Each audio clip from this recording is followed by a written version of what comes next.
Bismillahirrahmanirrahim. Today we're going to discuss the importance of Surah Yusuf or Joseph, modern business and economics of some countries. Quran emphasizes three significant events in this surah. It is about human behavior, economics, and environment. Looks like current issue, even though this story referred to the ancient Egypt in Quran. It is interesting to highlight some points.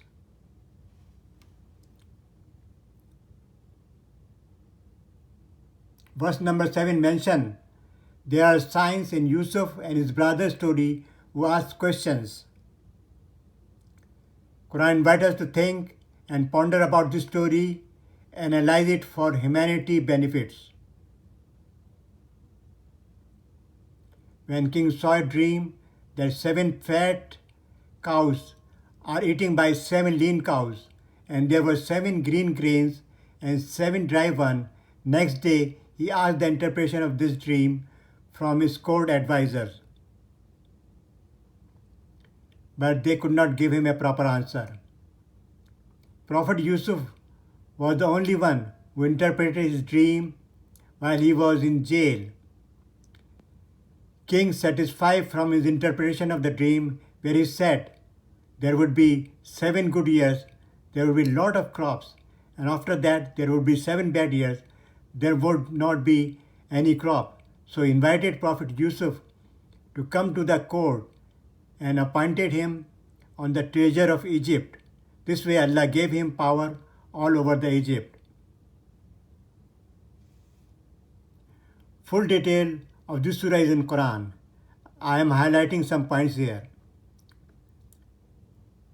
Yusuf faced 7 good years and next 7 bad years, which hit Egypt, that he managed 2 issues, demand and supply, properly. Demand and supply is the fundamental principle of economics.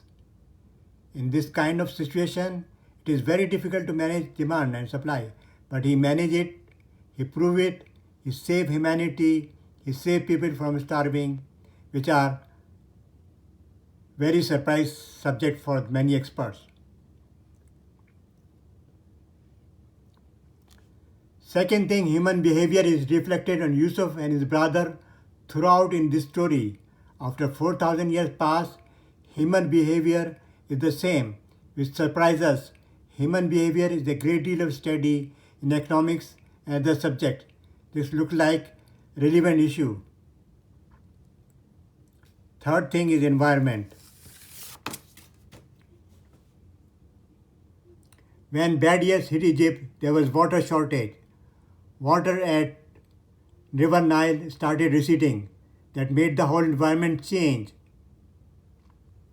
Temperature rose, plants died, small animals died.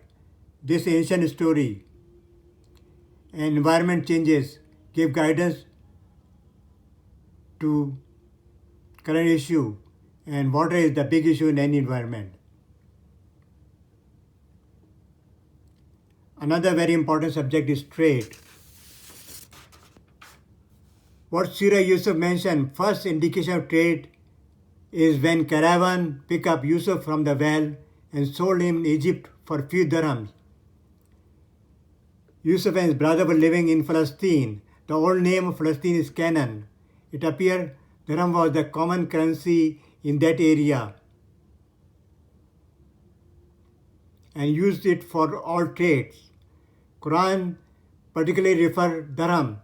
Without currency, economic progress is difficult to achieve. Another subject is golden leaf, which is gold, which was used for jewelry and statue building, and it was coming from Sudan and Ethiopia. At that time, this place was called Nubia. Num in old Egyptian means gold. These countries are the neighboring countries to Egypt and share the water of River Nile.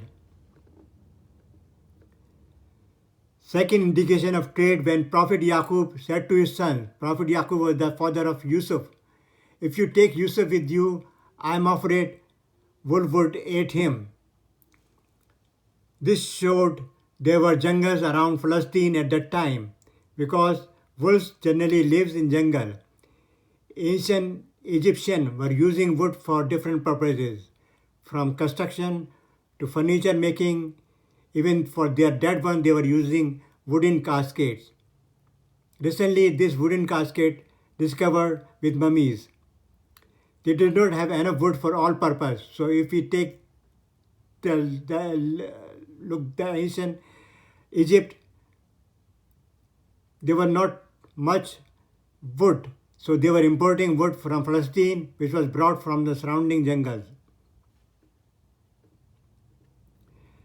The other indication of trade, Yusuf brother used bags to took grains from Egypt to Palestine. These bags were made from cotton, which they brought from Palestine. Perhaps Egypt was exporting cotton to all surrounding areas. All this proved there was flourishing trade among these countries. At present, how much trade exists among these three countries in the 21st century? Not much. Cairo in Egypt, Khartoum in Sudan, and Addis Ababa in Ethiopia can again become important trade route and market with the passage of time. Egypt, Ethiopia, and Khartoum in Sudan. How much are their total population? It is close to 250 million, more than the combined population of England, France, and Germany. It is a big market, plus Egypt and Ethiopia's economy is growing. Egypt could give access to Ethiopia to sell its product to Europe through Mediterranean Sea. In return, Egypt can bid for construction project in these countries. This trade reduced tension among these three countries. China and Turkey investing in Africa. Why not neighboring countries? Even their environment have similarities. Maybe they find some cooperation in this area. This can benefit humanity. Palestine can also benefit where poverty level is 80%. Internet opened many doors for trade. These countries can make free trade zones where there is no tax, as China and Cuba and Dubai increased their businesses among three things, free trade zones.